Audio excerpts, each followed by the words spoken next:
What is up, Space Noids and Earth Noids? I am just a simple Newtype, and in this episode, we are diving back into the world of Mobile Suit Zeta Gundam and Universal Century 0087.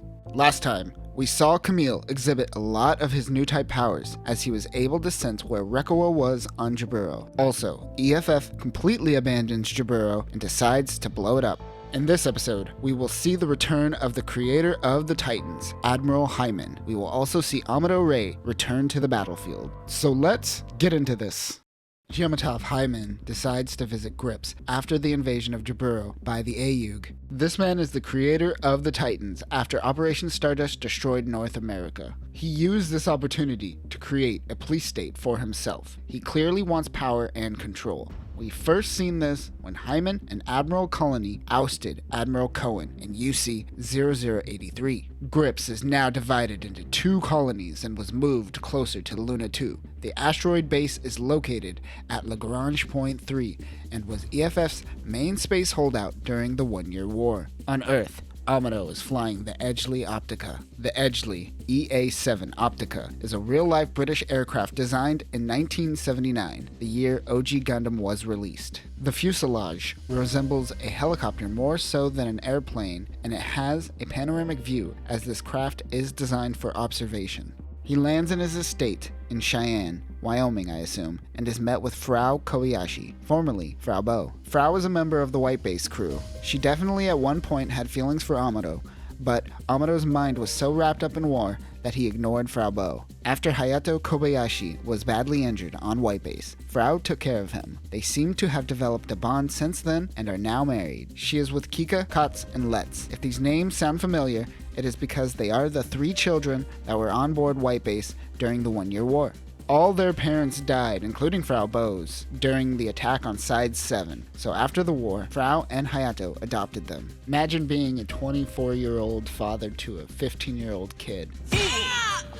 That must suck. Frau is also pregnant with another child as well. It seems that Amuro is playing it safe and not speaking around his maids, as he thinks they might be spies. Kotz thinks Amuro is a spoiled child living a rich life now, but Amuro tells him that he is actually a prisoner and EFF is keeping an eye on him for being a Newtype. The Garuda lands safely at Kobayashi Base, that is the old space museum, the Kennedy Space Center. Kai bails without saying anything to Hayato. We also see that Hayato passes by a gun cannon in the museum. This was Hayato's mobile suit of choice during the 1-year war. Kai leaves a letter for Hayato. The letter states that he believes that Quattro is actually Char Aznable and that he finds his false identity despicable and most likely why he never joined Kobayashi and Karaba. Meanwhile, Quattro is prepping to get back into space as they can't be on Earth for too long before the Titans make their move. They prep an old space shuttle to get the team out into space. Meanwhile, the Titans make their way to Ayug's location. One of the pilots, Buren Blutarch, is in the Ashmar. The NRX-044 Asshimar is developed by the Oakland Research Institute. This is a Newtype facility that was recently taken over by the Titans. It is the first unit to be able to fly in Earth atmosphere without the help of any flight subsystems or backpacks. It uses thermonuclear engines as it is designed specifically for use in Earth atmosphere. This thing is made by former Xeon engineers as it has its classic mono eye and its design looks not aerodynamic whatsoever. Its mobile armor mode looks like a donut. I have to call it a donut or else others will call it a donut, so I'm calling it a donut first.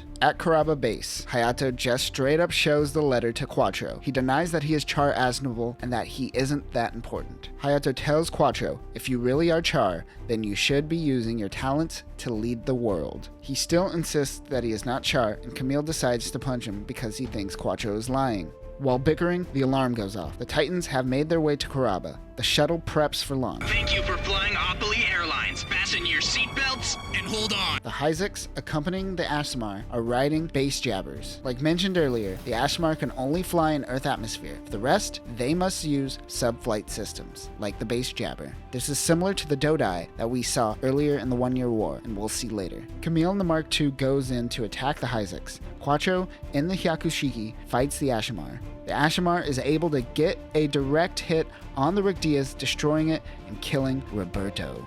The shuttle takes off, and the Ashmar chases it down. Camille gets on top of the Hyakushiki, and they use each other's thrusters to boost after the Ashimar.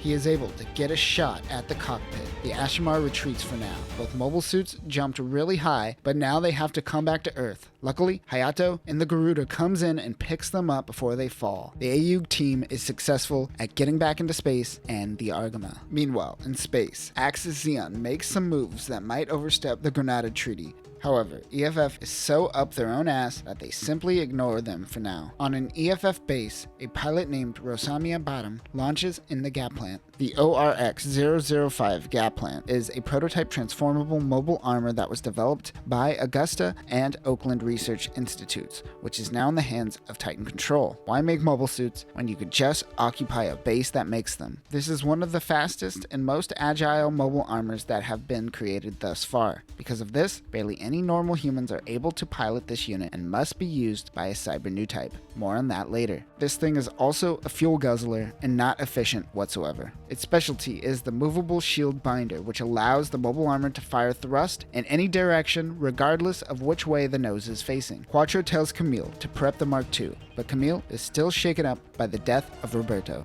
On Earth, Amuro is helping Fraw and her family escape to Japan. Fraw tells Amuro that Kotz was kind of right and that Amuro isn't being the hero that he once was. While laying low, Amuro decides to take action. He asks Kotz to join him while the rest of the Kobayashis head to Japan. One guy is spying on Amuro, so him and Katz pretend to play hanky-panky in the bathroom. Who needs to visit the bathroom? I think I need to, old man. Okay, smart guy.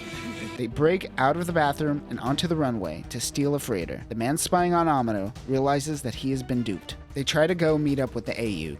Rosamia, in the Gap Plant, runs into Hayato's Garuda. Quattro heads out to attack EFF, while the rest stay back and protect the Garuda. Quattro shoots one off of its subflight system. Yeah, that dude is falling like 10k feet to his death for sure. The Gap Plant is doing damage to the Garuda. Like always, Camille doesn't listen to orders and takes off on the Dodai. He fights Rosamia.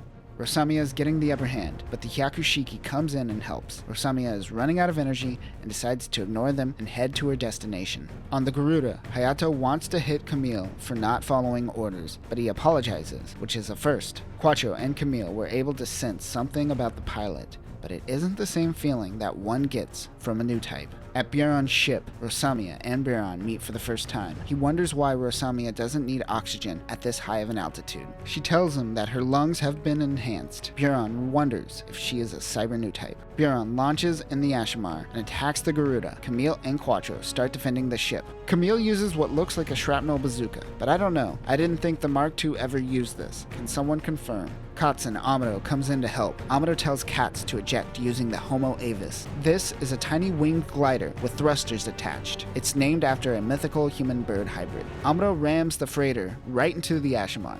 That freighter's heading straight for us. The Ashimar retreats, but Amuro's freighter is destroyed. He launches his parachute, and Camille grabs him. Both Amuro and Camille meet for the first time. Quattro and Amuro are able to sense one another. Biron is still taken aback by the fact that a random freighter just ran into him during a battle. He returns to find a somewhat manic Rosamia freaking out about the sky falling. She is, of course, talking about a colony drop. Biron lets her join the team, but he is wondering if her behavior is a side effect of being a cyber Newtype. Camille is left to watch over Katz. He tells Camille that the current day Amuro is nothing like he was when he was on White Base. The Karaba team are trying to figure out where the Titan's new base is. Fortunately, it seems Kai is on the case as he is in communication with the Garuda and keeping everyone up to date on his investigations. Char and Amuro talk alone for the first time since Abawaku. Amuro wonders why Char is on Earth. Char tells Amuro that Lala's spirit is on Earth. He also tells Amuro to stop being a little bitch. The next morning, a biplane comes towards the Garuda. Karaba allows them to land. The pilot is Beltachika Irma. She is a freedom fighter for Karaba, who was orphaned as a young child by the events of the colony drop from Operation British. Amuro and Beltachika meet for the first time. Beltachika smells him. Huh? Amuro calls Quattro a gentle and kind man, and Beltachika yells. The dubs cranks this scene up to 11 and makes this even more bizarre. What is she afraid of? Deep inside, he's a gentle person. That's not true. Meanwhile, Katz steals the Gundam Mark II. Camille will have to pilot the Rick Diaz. Amuro wants to pilot, but he is having some PTSD. while Tachika helps out by using the gun turret. Rosamiya, the Gap Plant, attacks Cats. He is struggling as he is only used to a Zaku simulator. Camille and Quattro come in to help. Camille tries to guide Kotz as he has never experienced real combat. Kotz shoots and hits the Gap Plant, then Quattro comes in and takes out her unit, but Rosamiya ejects and escapes. A woman? Back at the Garuda, Hayato slaps Kotz for his disobedience. I sensed her. Quiet! We never see Bright slapping Hayato, but you know that Bright smacked the shit out of him, so it is nice to see that he is passing it down to his son. And that will do it for this episode. We are starting to see some legacy characters make the return to the battlefield. Amuro is struggling to fight again, while Kotz has some serious war FOMO. We also get a tease of the Cyber Newtype. Next time, we will talk more about Cyber Newtypes and introduce the characters Ben Woodard and 4 Murasame, along with the new mobile suit, the Psycho Gundam. Also, this little terrorist makes his appearance. But that will do it for now, Newtypes. Remember, if you disobey orders in Universal Century, you will just be slapped really hard. It might be worth it. Peace.